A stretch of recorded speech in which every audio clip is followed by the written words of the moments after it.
Christie's to offer a Marilyn Monroe Warhol for an estimated $200 million. Proceeds from the sale in May of Shot Sage Blue Marilyn will benefit the Thomas and Doris Amann Foundation, Zurich. This right here, $200 million. Why I thought this was so particularly interesting is over the past year, a little bit more than a year at this point, we're commonly hearing a discussion of fundamentally overvalued, or just overvalued in a sense. And I've talked about this, but I think it's important to, when we see examples of this in real life, discuss it a little bit more of value is in the eyes of the beholder. So right here, would I spend $200 million on this picture if I had $200 million? No, because it's not worth it to me. But also, does that matter if someone out there is willing to spend $200 million?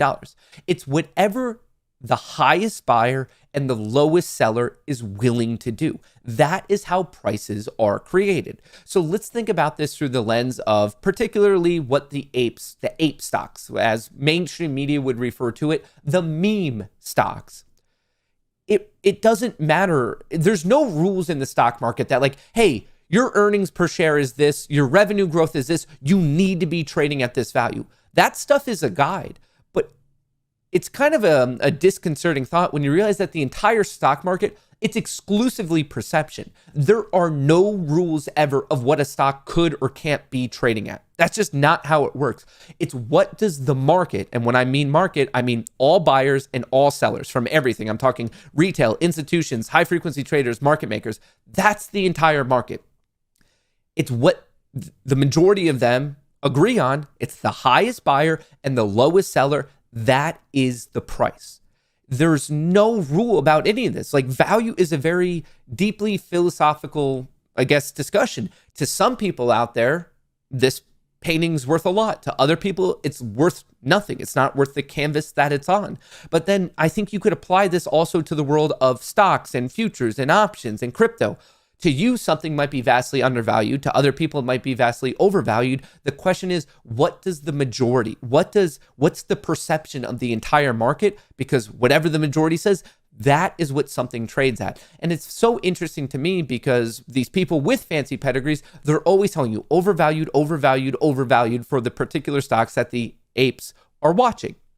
Well, is it overvalued if it's trading at that? To me, it's just this overvalue, undervalue thing. The answer to it is it's just that's its value. That is what that is what market participants are currently saying it's worth. So when I saw this article, I just wanted to share it because to me, there's really not too much of a difference. Things have value and some argue more, some argue less. But when it comes down to it, it's as simple as this. Who is the highest willing buyer? Who is the lowest willing seller? That is the price. And sometimes there's a little bit of a gap there. And in the world of stocks, you might have a midpoint trading, and we could get into the details of that. But this is how things are priced. This is how markets work. It doesn't matter if it's the art market. It doesn't matter if it's the stock market. It doesn't matter if it's the Cheez-It market. This is how markets work.